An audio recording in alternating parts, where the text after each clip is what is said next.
Assalamu alaikum. Hope you are well. So now moving forward to the other lecture, हम लोगों ने जो है वो डिमांड के फैक्टर्स कर लिए थे। ठीक है, यहाँ पर ये हमारा लास्ट क्लास का लेक्चर था। हम लोगों ने डिमांड के फैक्टर्स को वाइंड अप किया था। देन उसके बाद हम आगे बढ़ेंगे। ठीक है, और हम अपनी दूसरी चीज को अंडरस्टैंड करेंगे। ठीक है, that is known as supply. ठीक है, हेडिंग डाल लेते हैं। यहाँ पर हम अपने पास सबसे पहले हेडिंग डालेंगे द नेम ऑफ सप्लाई। ठीक है, now as far as demand was concern, हम डिमांड में लिखते थे कि demand shows a consumer's perspective और a consumer's view of thinking. अब डिमांड का ऑपोजिट टर्म आ गया सप्लाई, कंज्यूमर का ऑपोजिट टर्म प्रोड्यूसर आ जाएगा। तो whenever talking about supply, you are always to think as a producer, that is supply shows a producer's perspective। ठीक है, अब अगर प्रोड्यूसर की बात की जाए तो प्रोड्यूसर का क्या काम होता है? काम उसका ये होता है गुड्स एंड सर्विसेज को प्रोडक्शन करना। अब जब वो प्रोडक्शन करता है तो उस प्रोडक्शन के पीछे क्या ऐसी चीज होती है जो इसको इनकरेज करती है, जो इसको मोटिवेट करती है? वो है पैसा कमाना, that is known as profit. ठीक है, ये बात हमें समझ आ गई। अब हम सप्लाई की डेफिनेशन पे आ जाते हैं। बेटा, सप्लाई की डेफिनेशन हमें बताती है कि सप्लाई शोज द विलिंगनेस, यानी जैसा डिमांड में था वैसा ही सप्लाई में है। फर्क क्या है? वहां विलिंगनेस टू बाय थी, यहाँ पर जो है वो है willingness to produce and sell. तो बेटा, जब हम बात करते हैं ना विलिंगनेस की, तो विलिंगनेस का बेटा वही मतलब है द वांट और डिजायर। यानी कहने का मकसद ये है कि I want to open a car showroom. मेरी डिजायर है कि मेरा कोई डिजाइनर जो है वो इंस्टीट्यूट हो जहां पर मैं लोगों को डिजाइनिंग सिखाऊं। ठीक है, मेरा जो है वो ट्यूशन सेंटर हो, मेरा स्कूल हो, ये सब मेरी क्या है, ख्वाहिश है, चाहत है। ठीक है, तो ये मेरे पास विलिंगनेस की कैटेगरी में फॉल करता है। डेफिनेशन का हमारे पास दूसरा पार्ट विलिंगनेस के बाद आ जाता है the term ability.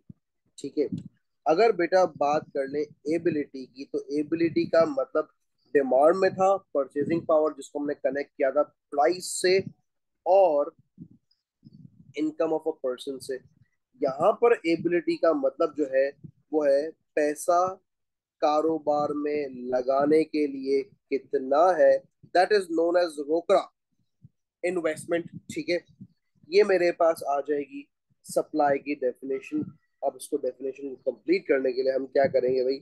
Supply shows the willingness and ability of a producer, definition को कंप्लीट करेंगे, टू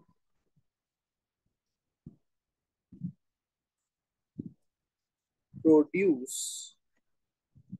और टू सेल और to supply a good or a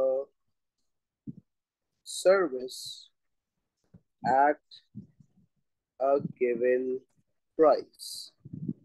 ठीक है, ये मेरे पास सप्लाई की बेसिक डेफिनेशन आ गई। ठीक है, अब आगे बढ़ते हैं और अगली चीज को देखते हैं जिसका नाम है हमारे पास द लॉ ऑफ सप्लाई। ठीक है, लॉ ऑफ सप्लाई को समझते हैं जरा। लॉ ऑफ सप्लाई समझने से पहले मैं आपको एक और चीज बता दूं। ये जो हमने एबिलिटी में इन्वेस्टमेंट की बात की ना यहाँ पर, ठीक है, इसको थोड़ा सा समझते हैं। और अब एबिलिटी में इन्वेस्टमेंट के साथ साथ क्या चीज, देखो इन्वेस्टमेंट लोगों के पास कैसे आती है? या तो वो बैंक से बोरो करेंगे। ठीक है, इन्वेस्टमेंट आती कहाँ से? कि या तो वो बोरो करेंगे। ठीक है, क्या उनके पास पैसा सेव हुआ होगा, दैट इज सेविंग्स। ठीक है, तो तब उनके पास जो है ना इन्वेस्टमेंट की ताकत होगी। ठीक है ना, इस बात को आप समझिएगा। अब आ जाते हैं अगेन वही अपने लॉ ऑफ सप्लाई पे।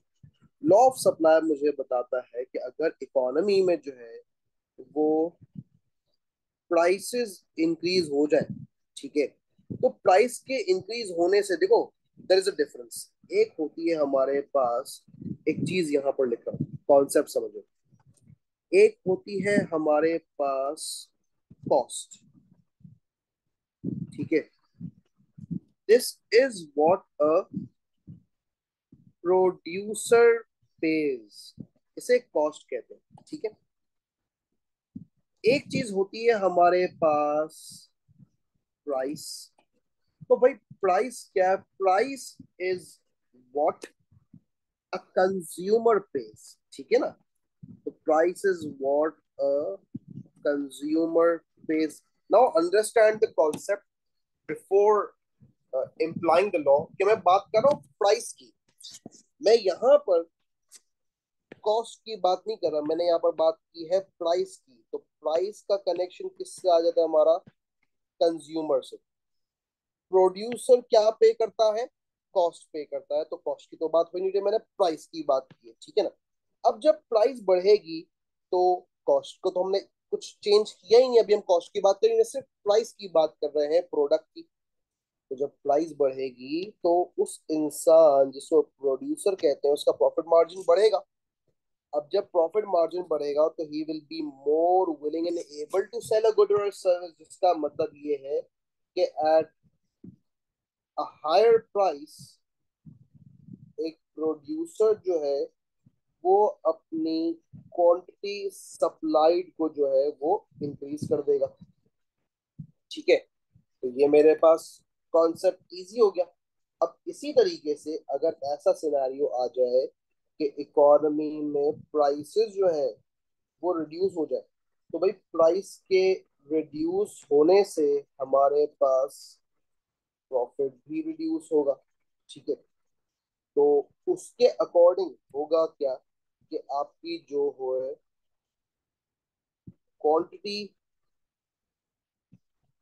सप्लाई वो रिड्यूस हो जाएगी। तो here I can see that both the arrows are moving in the same direction। Demand में ऑपोजिट डायरेक्शन में जा रहे थे, सप्लाई में दोनों एरोज जो है वो सेम डायरेक्शन में जा रहे हैं। तो इससे पता ये चला कि हमारे पास यहाँ पर जो है प्राइस और क्वांटिटी सप्लाई का है पॉजिटिव स्लैश डायरेक्ट रिलेशन। और जब ऐसी सिचुएशन अराइज होती है, डिमांड में हमने देखा नेगेटिव या इनवर्स रिलेशन था, तो डायग्राम बना डाउनवर्ड स्लोप। जब रिलेशन ऑपोजिट हो जाएगा, नेगेटिव की जगह पॉजिटिव, इनवर्स की जगह डायरेक्ट, तो जब relation that is the law becomes opposite, the diagram also becomes opposite. यानी वो डाउनवर्ड स्लोप बन रहा था डिमांड में, तो यहाँ पर बन जाएगा अपवर्ड स्लोप। ठीक है, अब ये अपवर्ड स्लोप क्यों बनेगा भी प्रूफ भी कर लेते हैं। तो हमने अपने पास देखा कि मेरे पास लॉ ऑफ सप्लाई के लिए आई हैव टू कंपोनेंट्स। तो दो कंपोनेंट्स को देखते हुए मेरे पास हम बनाते हैं टू एक्सेस, ऐसे ही है। तो दो एक्सेस बनाते हैं, वाई एंड एक्स एक्सेस हमने अपने पास इस तरीके से दो एक्सिस बना दिए। एक तरफ वाई एक्सिस आ गया, एक तरफ एक्स एक्सिस आ गया। आपने लेबल कर दिया प्राइसेस, आपने लेबल कर दिया क्वांटिटी, डिमांड की जगह अब क्वांटिटी सप्लाई। ठीक है, आगे बढ़ेंगे। अपवर्ड स्लोप है तो आपने इस तरीके से अपवर्ड स्लोप डायग्राम बना दिया, यहाँ मेंशन कर दिया एस। ठीक है, आपने अपने पास एक प्राइस निकाली और एक क्वांटिटी सप्लाई निकाल दी। ठीक है, represented with P and Q S, और ये आ गया आपका point on the supply line और सप्लाई कर्व। ठीक है, अब आप एग्जामिनर को बताएंगे कि जब मैं प्राइसेस को इंक्रीज करता हूँ फ्रॉम पी टू P1, तो उसके अकॉर्डिंग मेरी क्वांटिटी जो है वो QS से QS1 क्या हो रही है भाई, इंक्रीज हो रही है। यानी जो लॉ बोल रहा है आपका, वही आपकी डायग्राम भी बोल रही है, जिसका मतलब हमने डायग्राम अपवर्ड स्लोप सही बनाया और हम मूव हो गए अपना सप्लाई कर्व पे फ्रॉम A टू B। ये जो आपके पास A से लेकर B की जो मूवमेंट आई आपके सप्लाई कर्व पे, इसको क्या बोलते हैं भाई, बेसिक याद होना चाहिए आपको। यहाँ पर a producer is willing and able to supply more of a good due to higher price and a rise of quantity supply, तो इसको हम कहेंगे A से B, जिसे कहते हैं एक्सटेंशन ऑफ सप्लाई। बेटा एक्सटेंशन ऑफ सप्लाई कब होती है, जब आपके पास प्राइसेस इंक्रीज हो रही हो और आपके पास क्वांटिटी सप्लाई जो है वो इंक्रीज हो रही हो। इसे कहते हैं एक्सटेंशन ऑफ सप्लाई। दूसरा केस, प्राइस को गिरा कर देखिए, जब प्राइस को गिराया फ्रॉम P टू P2, तो उसके अकॉर्डिंग मेरे पास मेरी क्वांटिटी सप्लाई QS से QS2 जो है वो रिड्यूस हो गई और मैं जो है वो मूव हो गया पॉइंट A से पॉइंट C पर। अब ये जो आपके पास यहाँ पर A से C की जो मूवमेंट आई है, ठीक है, इसको भी समझ लेते हैं हम। अपने पास ये जो A से C की हमें मूवमेंट दिखाई दी है, इसका क्या मतलब है, इसका मतलब ये है कि मैं सबसे पहले तो मैं लिखूंगा A से C पर चला जाए।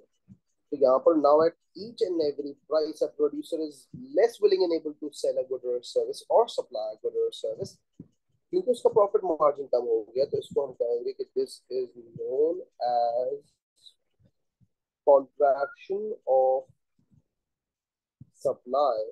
और कॉन्ट्रैक्शन बेटा कब होता है हमारे पास, जब प्राइसेस जो है वो गिर जाए और क्वांटिटी सप्लाई जो है वो भी गिर जाए, उससे होता है कॉन्ट्रैक्शन ऑफ सप्लाई। तो ये मेरे पास मेरी सप्लाई की डेफिनेशन, सप्लाई से जो कनेक्टेड कॉन्सेप्ट्स थे वो, difference of cost and price, law of supply, diagram of supply complete हो गया। आपको डायग्राम एक्सप्लेन करना आता है, मुझे समझाने की जरूरत नहीं है। The diagram shows an upward sloping supply curve where P is the original price, QS is the original quantity supply. When there is an increase in the price from P to P1, this increases the quantity supply from QS to QS1, and there is a movement along the curve from point A to point B. Vice versa case भी आप खुद ही लिख लेंगे, vice versa नहीं लिखिएगा, पूरे से explain करके लिखिएगा, ठीक है ना। तो ये हमारे पास जो है वो सिचुएशन आ गई प्रॉपर। अब आगे बढ़ते हैं, अगली चीज को देख लेते हैं। जैसे ही मेरे पास ये सप्लाई एंड होता है, तो बेटा ये बात याद रखिएगा, सप्लाई कर्व पे मूवमेंट किसकी वजह से हो रही है, चाहे वो डाउनवर्ड मूवमेंट हो या अपवर्ड मूवमेंट हो, वो हो रही है प्राइस के चेंज होने की वजह से। कॉन्सेप्ट है चेंज, आप इसको लिखेंगे यहाँ पर, चेंज इन प्राइस की वजह से होगी मूवमेंट अलोंग सप्लाई, ठीक है। ये कॉन्सेप्ट आपने याद रख लिया। अब आगे बढ़ते हैं अगले कॉन्सेप्ट की तरफ, जो कि हमारे पास हमारी अगली हेडिंग है, which is known as factors affecting supply। ठीक हो गया। अच्छा, अब यहाँ पर बेटा ये जो कॉन्सेप्ट्स हम देख रहे हैं, फैक्टर्स अफेक्टिंग सप्लाई की जो हम हेडिंग पढ़ रहे हैं और जो हमने सप्लाई देखा, ठीक है, तो इसमें एक डिफरेंस है। डिफरेंस क्या आएगा कि जो फैक्टर्स अफेक्टिंग सप्लाई में हम पॉइंट्स पढ़ेंगे ना, ये सारे होंगे the factors that are other than price. Again आपको याद दिला दूं कि जो प्राइस था इसकी वजह से होता है मूवमेंट अलोंग द कर्व। ठीक है, जबकि हम जो फैक्टर्स पढ़ रहे हैं वो है प्राइस के अलावा। तो ये जो प्राइस के अलावा फैक्टर्स है ना, ये कॉज करेंगे शिफ्ट्स ऑफ सप्लाई। ठीक है, अब जहां तक बात है हमारे पास शिफ्ट्स ऑफ सप्लाई की, तो यहाँ पर हमारे पास शिफ्ट जो है वो दो तरीके के होते हैं। ठीक है, दोनों तरीकों को देख लेते हैं हम अपने पास। एक तरफ मेरे पास आ जाता है इनवर्ट शिफ्ट, तो दूसरी तरफ आ जाता है आउटवर्ड शिफ्ट। इनवर्ट शिफ्ट का हमारे पास दूसरा नाम होता है लेफ्टवर्ड शिफ्ट, और लेफ्टवर्ड शिफ्ट का आपके पास जो ऑपोजिट आ जाता है वो है राइटवर्ड शिफ्ट। अगर लेफ्टवर्ड शिफ्ट की बात करें तो जब भी डिमांड इनवर्ड या लेफ्टवर्ड, सॉरी सप्लाई, जब भी चाहे वो डिमांड हो या सप्लाई, लेकिन इसको सप्लाई पर आ रहा हूँ, तो चाहे वो डिमांड हो या सप्लाई हो, इनवर्ड या लेफ्टवर्ड शिफ्ट जब भी होता है तो उससे कहते हैं डिक्रीज ऑफ सप्लाई। और राइटवर्ड शिफ्ट जब भी होता है तो उससे कहते हैं इंक्रीज ऑफ सप्लाई। अब वो राइटवर्ड हो या आउटवर्ड हो, तो भाई डायग्राम भी साथ ही बना लेते हैं, कंसिडर कर लेते हैं भाई ये कहना क्या चाहते हैं। सही है, तो हमने अपने पास यहाँ पर दो एक्सिस ड्रॉ कर लेने इस तरीके से। या हमारे पास दो एक्सिस आ गए, एक आपने वाई एक्सिस ड्रॉ कर लिया, ठीक है, एक आपने एक्स एक्सिस ड्रॉ कर लिया। डायग्राम थोड़ी सी मैंने लार्जर पर्सपेक्टिव पे बना दी। Prices, quantity, supply. हमने अपने पास सबसे पहले एक सप्लाई डायग्राम बनाया। सप्लाई लाइन, बेसिक प्राइस, ठीक है, represented with P. Basic quantity supply represented with Q S. ठीक है, और ये आपके पास पॉइंट ए आ गया। सही है, आपने इसको लिया भी पॉइंट ए है मेरा। अब इनवर्ड और आउटवर्ड शिफ्ट यहाँ पर किस तरीके से होगा, पहले रफली देख लेते हैं। भाई आउटवर्ड का मतलब है बाहर की तरफ, ये रहा आपका सप्लाई शिफ्ट हो जाएगा। इनवर्ड का मतलब है अंदर की तरफ, ये आपका सप्लाई अंदर की तरफ शिफ्ट हो जाएगा। ये जो एरो अंदर की तरफ है इसे मैं लेफ्टवर्ड भी कह सकता हूँ अगर आप अपने हाथ को प्लेस करके समझे, और इसे मैं राइटवर्ड कह सकता हूँ। ये मेरे पास डिक्रीज हो जाएगा, ये मेरे पास इंक्रीज हो जाएगा। ये मैंने रफली अभी सॉल्व किया। ठीक है, अभी मैं इसका कॉन्सेप्ट आपको दोबारा से बताऊंगा फेयर तरीके से। अब हम सबसे पहले शिफ्ट करने से पहले एक फैक्टर समझते हैं और फिर उस फैक्टर से शिफ्ट कॉज करते हैं। तो हमारे पास जो सबसे पहला फैक्टर होगा जिसकी वजह से आपका सप्लाई कर्व जो है वो शिफ्ट हो सकता है, it is the cost of production. ठीक है, अगर कॉस्ट ऑफ प्रोडक्शन की बात की जाए बेटा आपके पास यहाँ पर, तो सीधी सी बात है, जब एक इंसान जिसका नाम है प्रोड्यूसर, क्योंकि प्रोडक्शन कौन करता है, एक प्रोड्यूसर करता है भाई। अब प्रोड्यूसर जो है जब भी प्रोडक्शन करता है तो उसे कॉस्ट का एक बर्डन बेयर करना पड़ता है, that is burden on producer, which is a cost. Again उसी कॉस्ट पे वापसी आ गए। अब कॉस्ट किस किस तरह का होता है हमारे पास जो है वो आ सकता है यहाँ पर कि भाई एक तरफ आ गया आपके पास रॉ मटेरियल कॉस्ट। ठीक है, आपके पास जो है वो हर तरह का फिक्स्ड एंड वेरिएबल कॉस्ट। ठीक है, आपके पास हर तरह का जो फैक्टर कॉस्ट है।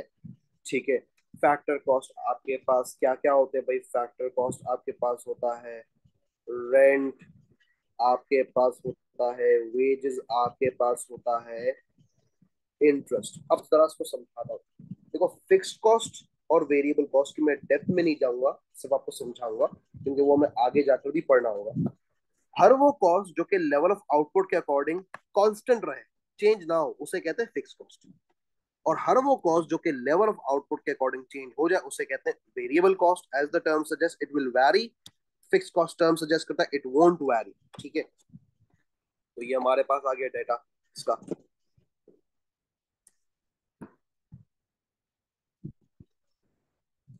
आगे बढ़ते हैं, अगली चीज को देखें। अगली चीज आपको क्या बोलती है? अगली चीज बोलती है फैक्टर कॉस्ट। अब फैक्टर कॉस्ट का क्या मतलब होता है भाई? फैक्टर कॉस्ट का मतलब ये है, हर वो चीज जो कि फैक्टर ऑफ प्रोडक्शन है, उसकी एक कॉस्ट होती है। जैसे कि जमीन के लिए आपको रेंट देना पड़ता है, वर्कर्स आपको पैसा देना पड़ता है इन form of wages and salaries, और कैपिटल पे आपको इंटरेस्ट देना पड़ता है। देखो, कैपिटल पे इंटरेस्ट क्यों, इसको भी समझा दूं मैं कि यार, आप मशीनें लेते हो उधार पर, आप मशीनें लेते हो बैंक से लीज करवा कर, क्योंकि कोई भी अपना पैसा फंसाना नहीं चाहता। ज्यादातर लोग ऐसे ही करते हो। बिजनेस टैक्टिक भी है कि अपना पैसा रोलिंग में लगाओ, एक जगह पैसा स्टक ना हो। ठीक है, तो इसीलिए अब जब बैंक से लेंगे एक चीज उधार पर, तो रिटर्न इंटरेस्ट करना पड़ेगा। तो interest is the payment of capital. तो अब अगर हमारे पास इकोनॉमी में कोई ऐसा प्रॉब्लम आ जाए, यानी रॉ मटेरियल कॉस्ट जो है वो बढ़ जाए, फिक्स एंड वेरिएबल कॉस्ट जो है वो बढ़ जाए, हर तरह की जो फैक्टर कॉस्ट है वो बढ़ जाए, तो इससे इन दी एंड हो क्या रहा है? इससे हो ये रहा है कि जो फर्म्स हैं उनकी कॉस्ट इंक्रीज हो रही है। अब जब कॉस्ट इंक्रीज होगी, तो वो अपने लेवल्स ऑफ प्रोडक्शन को रिड्यूस कर देंगे।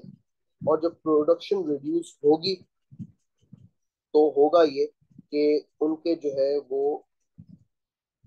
गुड्स एंड सर्विस की सप्लाई मार्केट में हो जाएगी कम। ठीक है ना? कॉस्ट रिड्यूस, सॉरी, कॉस्ट के बढ़ने से इनको एक और भी तो नुकसान होता है ना, वो ये कि जब प्राइस एंड कॉस्ट का जो डिफरेंस है वो रिड्यूस हो जाए, जिसको कहते हैं प्रॉफिट। तो सीधी सी बात है, देखो, प्राइस में तो भी कोई चेंज नहीं है, प्राइस हमारे पास है स्टिल कांस्टेंट, लेकिन हमारी जो कॉस्ट है वो इंक्रीज हो गई, तो ऑटोमेटिकली डिफरेंस भी इंक्रीज हो जाएगा, जिसका मतलब ये है कि आपके पास प्रॉफिट कम हो जाएगा। ठीक है, सॉरी, डिफरेंस डिक्रीज हो जाएगा, तो प्रॉफिट आपका जो है वो ऑटोमेटिकली रिड्यूस हो जाएगा। और प्रॉफिट रिड्यूस होगा तो willingness and ability to supply automatically कम हो जाएगी। तो इस वजह से आपका सप्लाई कर्व जो है वो, नोट करें, जब डिक्रीज होता है तो लेफ्टवर्ड शिफ्ट या इनवर्ड शिफ्ट डायग्राम में बनाकर शो कर लेते हैं। हमने अपने पास डायग्राम बना ली सप्लाई कर्व की इस तरीके से। ये सप्लाई है एस से S1, एरो से शो कर दिया। हम मूव हो गए फ्रॉम ए टू बी, या आपका आ गया पॉइंट बी, और आपकी क्वांटिटी सप्लाई जो है वो कम हो गई। देखो, ये हम क्या कर रहे हैं, फैक्टर्स की वजह से जो इफेक्ट आ रहा है, इसमें प्राइस को हमने कांस्टेंट रखा हुआ है, क्योंकि पहले प्राइस चेंज हो रहा था, किसी और फैक्टर की बात हमने की। अब अदर फैक्टर्स की बात करें तो प्राइस को कांस्टेंट रखेंगे, क्योंकि प्राइस का इफेक्ट तो दिखाना नहीं है। At same price I am willing and able to supply less due to rising cost. ठीक है, एट सेम प्राइस कह रहा हूं मैं। और अगर यही चीज ऑपोजिट हो जाए, यानी अगर आपके पास गिर जाए हर तरह की कॉस्ट, ठीक है, प्राइसेस कांस्टेंट रहे, कॉस्ट गिर जाए, डिफरेंस बढ़ जाएगा, प्रॉफिट बढ़ जाएगा ना। और कॉस्ट के गिरने से प्रोडक्शन भी बढ़ जाएगी और सप्लाई भी बढ़ जाएगी। जब सप्लाई बढ़ेगा आपका, तो सप्लाई कर्व जो है इस तरीके से आउटवर्ड शिफ्ट हो जाएगा। ये S to S2 हम चले गए। आपके पास आपका जो प्राइस है वो कांस्टेंट ही रहेगा। The only thing that's going to change is the quantities. ये आपके आगे क्वांटिटीज आप लिख दिया QS2, जो कि सप्लाई के इंक्रीज होने से आई है और आप पॉइंट ए से पॉइंट सी पर मूव ऑन हो गए, ठीक है। तो ये हमारे पास सप्लाई का पहला फैक्टर हमने पढ़ा है बेटा यहाँ पर। और जो है उसमें हमने जो है वो कॉस्ट ऑफ प्रोडक्शन को देख लिया, हमने सीख लिया सप्लाई शिफ्ट कैसे होता है, ठीक है भाई। तो ये हमारे पास फैक्टर नंबर वन कंप्लीट हो गया और हमारा सप्लाई कर्व शिफ्ट हो गया। अब हम आगे बढ़ते हैं, ठीक है। शिफ्टिंग हमने सीख ली, अब हम शिफ्टिंग सीखेंगे, डायरेक्ट फैक्टर्स को देखेंगे। कॉस्ट ऑफ प्रोडक्शन के बाद हमारे पास जो दूसरा फैक्टर है, बड़ा इंपॉर्टेंट फैक्टर है वो भी, ठीक है, उसे हम कहते हैं factor number two, known as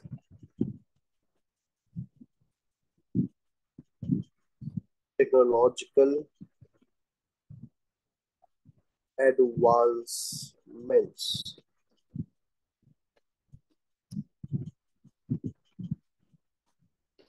ठीक है।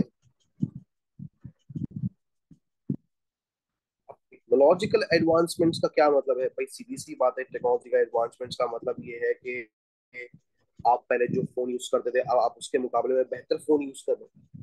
जो सॉफ्टवेयर थे उसमें एक अपडेट्स आ रहे हैं, मोबाइल्स में आर्टिफिशियल इंटेलिजेंस का यूज बढ़ रहा है, ठीक है। आप देखें, ट्विटर को देख लें, फेसबुक को देख लें, इंस्टाग्राम को देख लें, व्हाट्सएप को देख लें, हर चीज में एक अपग्रेडेशन आ रही है, एडवांसमेंट्स हो रही है। इसे टेक्नोलॉजिकल एडवांसमेंट्स कहते हैं, ठीक है। तो ये बेसिकली टेक्नोलॉजिकल एडवांसमेंट्स का मतलब। अब आप देखें ना, व्हाट्सएप का सप्लाई क्या है, हर एक के पास व्हाट्सएप है।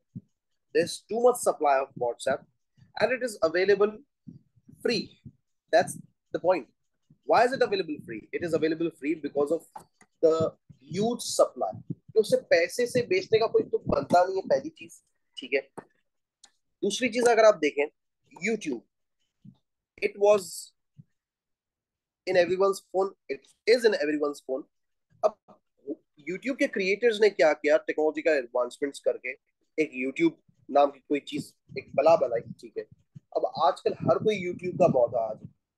और अब तो क्या सीन हो गया देखो, अब उन्होंने आहिस्ता आहिस्ता क्या किया, अब उन्हें अपनी मोनोपोली क्रिएट करनी है। देखो यूट्यूब जैसा कोई है नहीं, मैं आपको टेक्नोलॉजिकल एडवांसमेंट की एग्जांपल दे रहा हूँ, ठीक है। अब वो क्या कर रहे हैं, ऐड चला रहे हैं हर आपकी वीडियो पर, और ऐड खत्म करनी है प्रीमियम ले लें। ये अपनी मोनोपोली बनाकर इसको लोगों को तक पहुंचाना चाह रहे हैं, ताकि प्रीमियम वाले अलग हो जाए, फ्री वाले अलग हो जाए, ठीक है।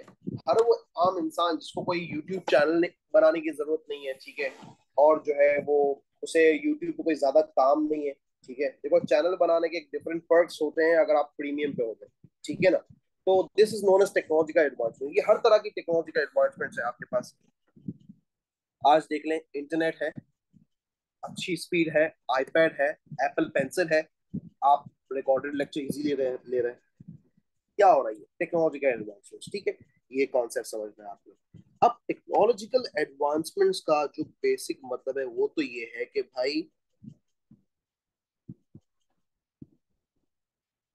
ग्रेटर यूज ऑफ टेक्नोलॉजी यहाँ पर आएगा, इनोवेशन यहाँ पर आएगी, अगली चीज that is known as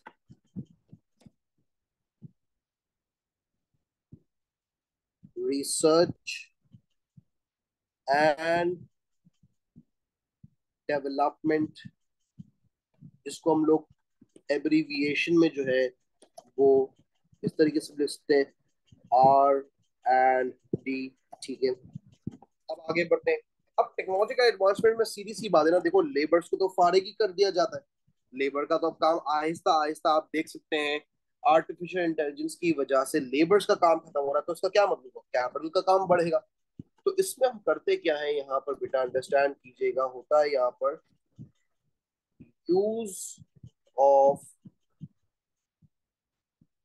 machines increase हो जाता है, जिससे हम कहते हैं कैपिटल इंटेंसिव। अब कैपिटल इंटेंसिव का क्या मतलब होता है, a firm that uses more of capital compared with labor in its production process, इसे कैपिटल इंटेंसिव बोलते हैं, ठीक है। अब जब आप कैपिटल इंटेंसिव टेक्निक का इस्तेमाल करते हैं, ठीक है, तो उससे होता क्या है, उससे होता ये है कि आपकी जो कॉस्ट है वो गिर जाती है। सीधी सी बात है। आपकी जो, आप इसको बताएंगे एग्जामिनर को कि जब टेक्नोलॉजी का एडवांसमेंट्स करते हैं तो हमारी इनिशियली कॉस्ट बढ़ती है, लेकिन लॉन्ग रन में हमारी कॉस्ट जो है वो गिर जाती है। अब जब कॉस्ट गिरेगी तो ऑब्वियस है एक इंसान को एक चीज सस्ती पड़ रही है, तो ही विल बी इनकरेज्ड, ठीक है,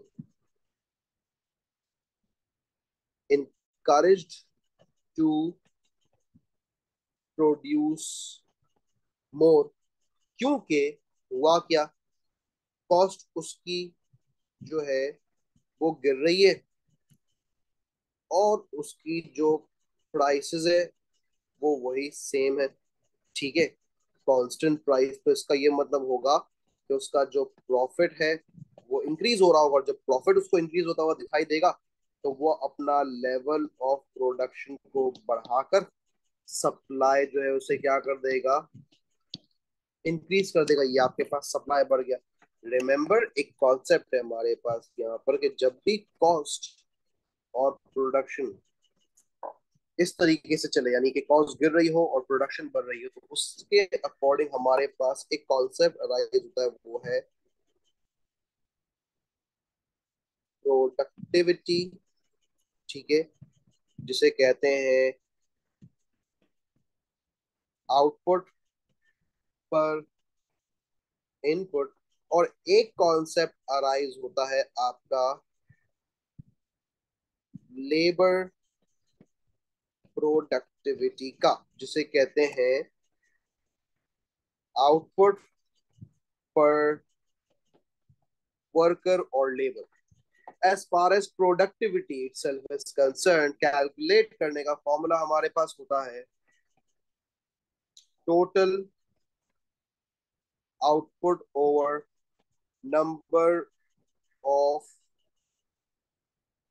इनपुट्स, ठीक है। इससे हमारी प्रोडक्टिविटी आउटपुट पर इनपुट आ जाएगा। जबकि अगर लेबर प्रोडक्टिविटी की बात की जाए तो इसको कैलकुलेट करने के लिए हम यूज करते हैं दूसरा formula, that is total output divided by number of workers slash labours employees, कुछ भी लिख दे आप, ठीक है ना। तो ये वाला कॉन्सेप्ट भी हमें याद रखना है। तो भाई रिमेंबर, अगर हमें प्रोडक्टिविटी इंक्रीज करनी है तो टोटल आउटपुट बढ़ाना होगा, नंबर ऑफ इनपुट्स कम करने होंगे। लेबर प्रोडक्टिविटी इंक्रीज करनी है, टोटल आउटपुट बढ़ाना होगा, नंबर ऑफ वर्कर्स को कम करना होगा। तो हम ऐसा ही कर रहे हैं ना, हम अपने नंबर ऑफ वर्कर्स को कम कर रहे हैं, हम तो कैपिटल का यूज बढ़ा रहे हैं। वो स्किल्ड वर्कर होगा, कैपिटल यानी मशीन चलाएगा, तो ऑब्वियस है फायदा ही फायदा, चांदी ही चांदी है, ठीक है। तो ये हमारे पास टेक्नोलॉजिकल एडवांसमेंट्स आ गया, ठीक है। टेक्नोलॉजिकल एडवांसमेंट से आपने देख लिया कि आपके पास जो सप्लाई है वो क्या होती है, इंक्रीज होती है, ठीक है। चले आ जाए, आगे बढ़ते हैं, हम अपने पास अगले कॉन्सेप्ट को देख लेते हैं। जैसे ही हमारे पास टेक्नोलॉजिकल एडवांसमेंट्स वाइंड अप होगा तो हमारे पास नया फैक्टर शुरू होगा, that is factor number 2, known as, sorry it's factor number 3, my mistake,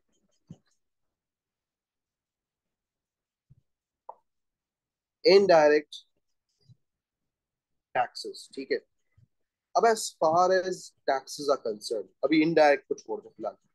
tax जो है वो हर इंसान के लिए एक बर्डन होता है। अब वो बर्डन जो है वो सोसाइटी के लिए है, ठीक है। अब सोसाइटी में आपके पास देखो, गवर्नमेंट के लिए तो बर्डन है ना, गवर्नमेंट को तो टैक्स मिल रहा है, वो बेनिफिट है। प्रोड्यूसर, ठीक है, एंड कंज्यूमर आपके पास रहते हैं सोसाइटी में, ठीक है। अब सवाल ये, टैक्स किसके ऊपर लगता है ये वाला। तो भाई सबसे पहली चीज, टर्म है ये इनडायरेक्ट, ठीक है ना, यानी कान घुमाकर पकड़ रहे हैं आप, ठीक है, डायरेक्टली कान नहीं पकड़ रहे अगले बंदे का। आप जो है वो चीज घुमा फिरा कर बात कर रहे हैं, घुमा फिरा कर लोगों से टैक्स ले रहे हैं, तो इसे हम कहते हैं घुमा फिरा कर लिया हुआ टैक्स, यानी इनडायरेक्टली अफेक्ट्स इनकम। ये डेफिनेशन नहीं है इसकी, ये थोड़ी सी एक एक्सप्लेनेशन है, डेफिनेशन में अभी लिखूंगा इसकी। अब डेफिनेशन इसकी क्या है, देखें बेटा, इनडायरेक्ट टैक्स की अगर बात की जाए तो indirect tax is a tax on expenditures. अब एक्सपेंडिचर्स किस पे किया जाता है? Goods and services. तो जब बात ये लिखें कि tax on goods and services या लिखें tax on expenditures, both are the same, दोनों चीजें सही हैं, ठीक है।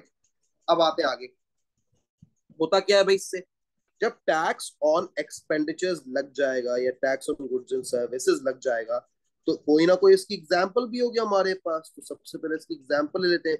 वो होती है हमारे पास जनरल सेल्स टैक्स, हमारे पास होता है वैल्यू एडेड टैक्स, ठीक है। हमारे पास जो है वो एक और टाइप होता है, उसका नाम है एड वैलोरम टैक्स, ठीक है।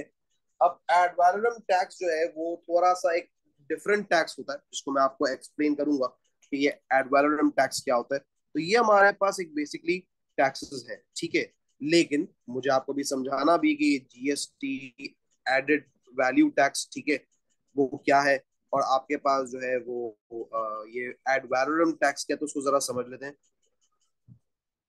सबसे पहले हम आ जाते हैं, अच्छा ये एड वैलोरम आप अलग अलग लिखेंगे क्योंकि अलग अलग टर्म है, थोड़ा सा मैं भी इसको करेक्ट कर लूं।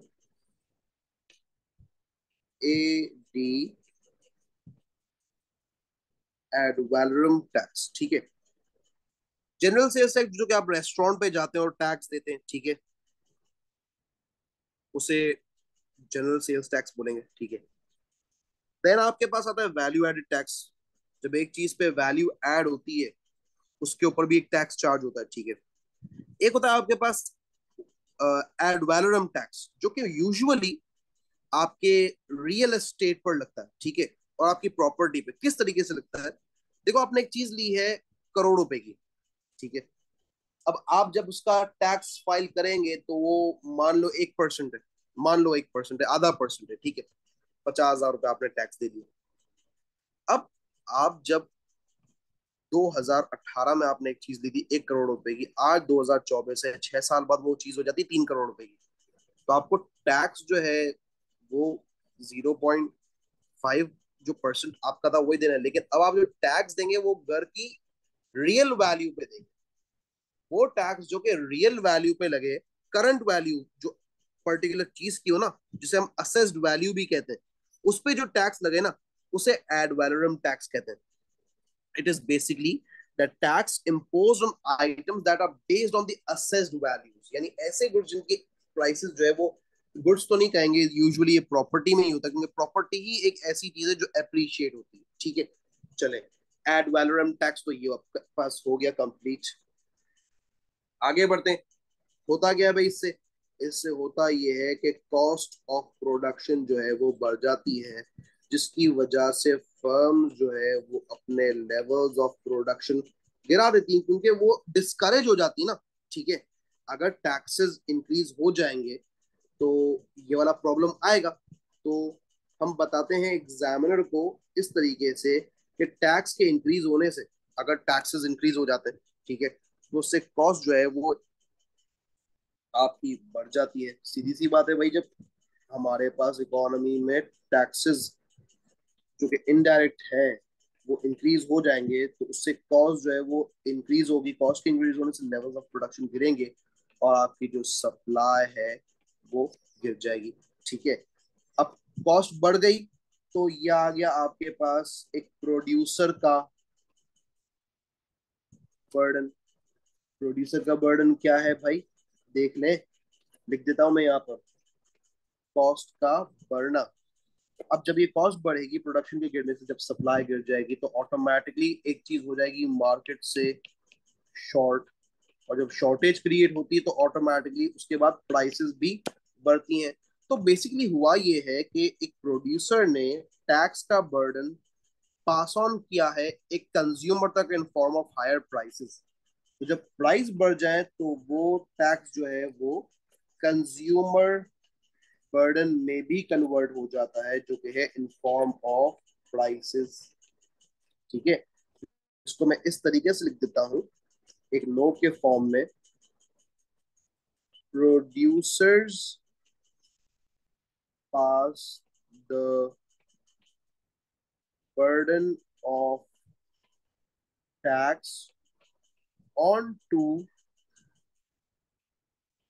consumers in form of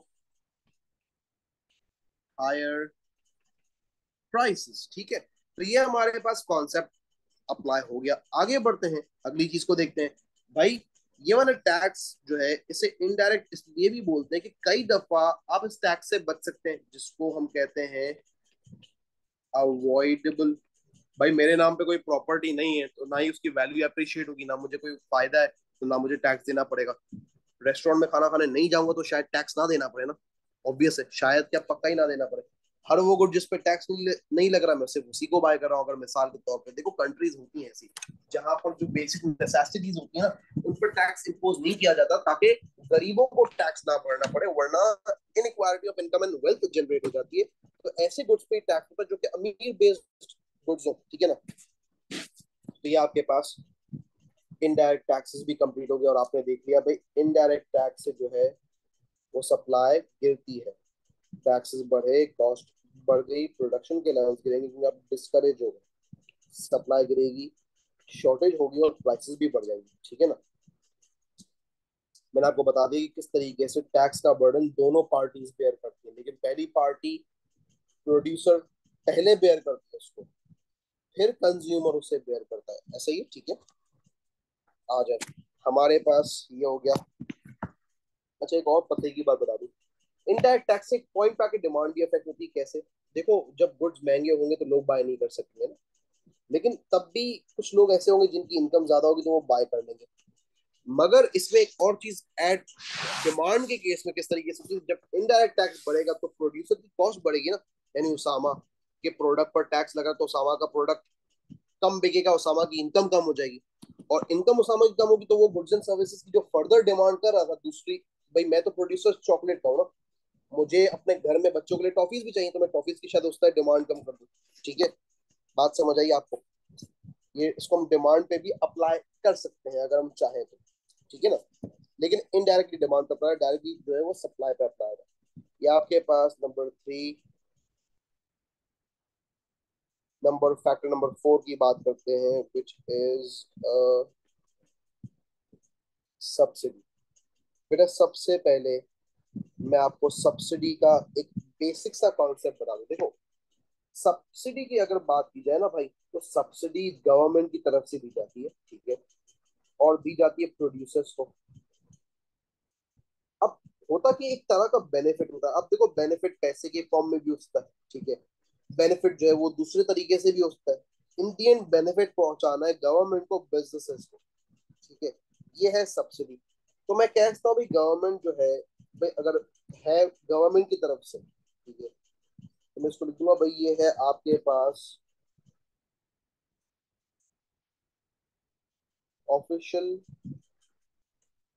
grant, एक तोहफा है। आपने कहा सर कैश पेमेंट है, आप कहते हैं इट इज फाइनेंशियल ग्रांट। ठीक है ना, कुछ भी आप कह रहे हैं सब्सिडी को।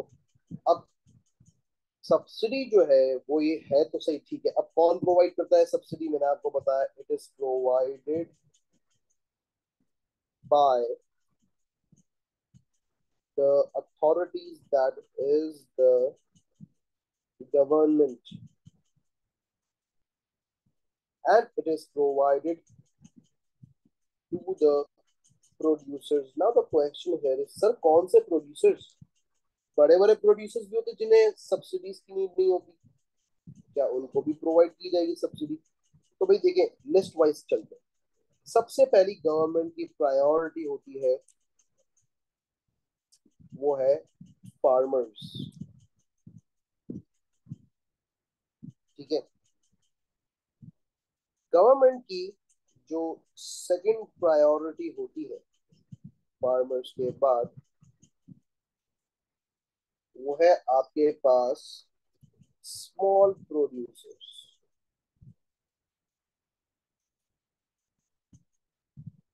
यानी वो लोग जिनका घर बहुत मुश्किल से चल रहा है, क्योंकि बहुत छोटे छोटे फर्म्स हैं और गवर्नमेंट की ग्रांट के बगैर वो चल नहीं सकते।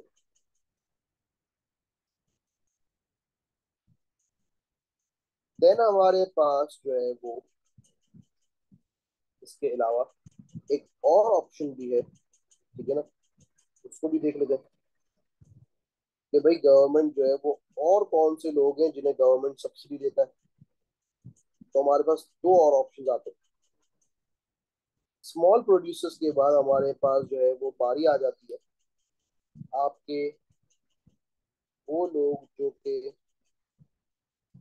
Education and health care provide करे, भाई सोसाइटी के लिए फायदेमंद है ये कुछ, ठीक है, बेनिफिट्स क्रिएट करते हैं सोसाइटी के लिए। वैक्सीन प्रॉपर हो, चाहे वो पोलियो वैक्सीन हो या कोई भी बीमारी की वैक्सीन हो, टाइफाइड वैक्सीन जो है वो एक्स वाई जी। एजुकेशन हर बंदे को मिलनी चाहिए, बुनियादी राइट है, बेसिक राइट है लोगों का, तो मिलनी चाहिए। तो अगर सस्ती चाहता है गवर्नमेंट हो एजुकेशन, तो गवर्नमेंट को उसको सब्सिडीज देनी पड़ेंगी। और देन आपके पास आ जाता है एक्सपोर्टर्स। तो ये आपके पास आप देख सकते हैं गवर्नमेंट फार्मर्स को सब्सिडीज देता है।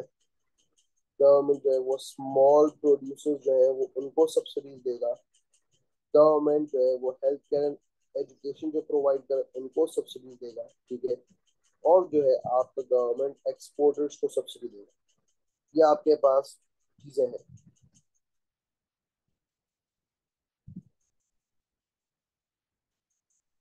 क्वेश्चन इज, क्या वजह है भाई सब्सिडीज देने की, क्या वजह, reason why does the government provide subsidy. तो भाई इसका आंसर कुछ यूं है कि गवर्नमेंट चाहता ये है कि जो फर्म्स हैं उनकी कॉस्ट गिर जाए। अब जब उनकी कॉस्ट गिरेंगी तो वो लोग इंकरेज होंगे प्रोडक्शन करने में, यानी दे विल बी इनकरेज। अब जब इनकरेज होंगे तो ऑब्वियस है कि वो अपना लेवल्स ऑफ प्रोडक्शन को इंक्रीज कर देंगे। और जब आपकी प्रोडक्शन इंक्रीज हो जाएगी तो ऑटोमेटिकली आपकी जो सप्लाई है वो भी इंक्रीज हो जाएगी, ठीक है ना भाई। तो ये हमारे पास सब्सिडी का एक अफेक्ट आ गया। आप देखते होंगे बजट्स में, जब बजट्स लाइन अप होते हैं और जब गवर्नमेंट की तरफ से बजट्स निकलते हैं तो उसमें मेंशन होता है कि भाई हम फार्मर्स को सब्सिडीज देंगे, हम जो है वो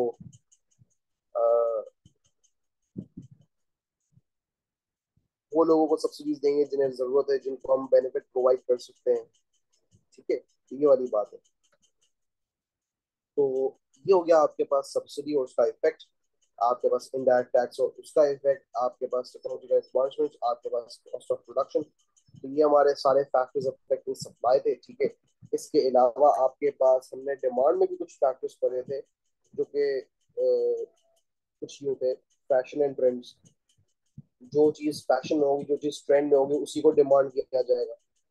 तो यही चीज सप्लाई में भी आती, जो चीज फैशन में और जो चीज ट्रेंड में उसी को सप्लाई किया जाएगा, ठीक है। टेस्ट एंड प्रेफरेंस, लोग क्या प्रेफर करते हैं वो बनाया जाएगा, वही प्रोवाइड किया जाएगा सप्लाई में। और डिमांड में जो लोग प्रेफर करेंगे उसी चीज को डिमांड करें। I would rather demand a trouser rather than a baggy pant, ठीक है। I would rather go for trousers, ठीक है। ये वाली बात है। मैं प्रेफर करता हूँ भाई, मेरा टेस्ट बैठता है पोलोज पर, पोलो शर्ट्स पर। जो बेसिक शर्ट्स होती हैं उन पे नहीं टेस्ट बैठता। मेरी प्रेफरेंस है jeans, trousers, jogger pants rather than dress pants, ठीक है। चिनोज मेरी प्रेफरेंस है, लेकिन जो बेसिक ड्रेस पैंट ऑफिस वाली होती है वो प्रेफरेंस नहीं। पॉपुलेशन जितनी ज्यादा आबादी उतनी ज्यादा डिमांड बढ़ेगी, तो उसी का अफेक्ट सप्लाई भी आ सकता है।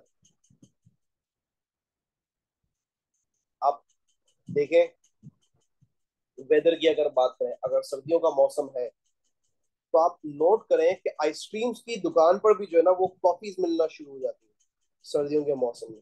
जिस चीज की डिमांड होती है उस चीज को सप्लाई किया जाता है, ठीक है ना। तो ये डिमांड सप्लाई आपस में काफी इंटरकनेक्टेड है, तो ये आपको पता होना चाहिए। इंटरेस्ट रेट का भी इफेक्ट कुछ ऐसा ही, तो उसको जरा हम चीजों को देखते हैं, ठीक है। हमारे पास आ जाएगा यहाँ पर नंबर 4 के बाद number 5, that is fashion and trends. उसके बाद हमारे पास आ जाएगा टेस्ट एंड प्रेफरेंसेस, ठीक है, मैं आपको समझा चुका हूँ ऑलरेडी। हमारे पास आ जाएगा वेदर, हमारे पास आ जाएगा इंटरेस्ट रेट, ठीक है। कॉन्सेप्ट समझ लेते हैं इंटरेस्ट रेट का भाई। इंटरेस्ट रेट अगर 10% से चला गया है 20% पे, तो इससे क्या होगा, इससे जो है वो हुआ ये बेसिकली कि इंटरेस्ट रेट बढ़ गया। जब इंटरेस्ट रेट बढ़ता है तो उससे कॉस्ट ऑफ बोरोइंग्स इंक्रीज हो जाती है। जब कॉस्ट ऑफ बोरोइंग्स इंक्रीज होंगी तो लोग जो है वो अपनी बोरोइंग्स कम करेंगे। इसका मतलब ये है लोन्स कम लेंगे बैंक से, ठीक है ना। लोन्स को मैं जरा सही से लिख देता हूँ, थोड़ा सा वेग हो गया ये। अब जब लोन्स कम लेंगे तो उसका ये मतलब है कि पैसा बाहर इन्वेस्ट नहीं करेंगे, फर्म्स जो है नहीं खुलेंगी, that is investments will fall. Investments के गिरने से ऑटोमेटिकली लेवल्स ऑफ प्रोडक्शन भी गिर जाते हैं, क्योंकि कॉस्ट भी बढ़ रही है ना, ठीक है ना। और प्रोडक्शन गिरेगी तो आपकी सप्लाई जो है वो गिर जाएगी। ये हमारे पास केस है। चीजें इजी हो गई आप लोगों के लिए। तो आपका जो डिमांड एंड सप्लाई है वो कंप्लीट हुआ, factors of demand factors of supply भी कंप्लीट हुआ। तो ये था हमारा आज की क्लास का lecture. Till then take care, good bye, see you in the next class इंशाअल्लाह।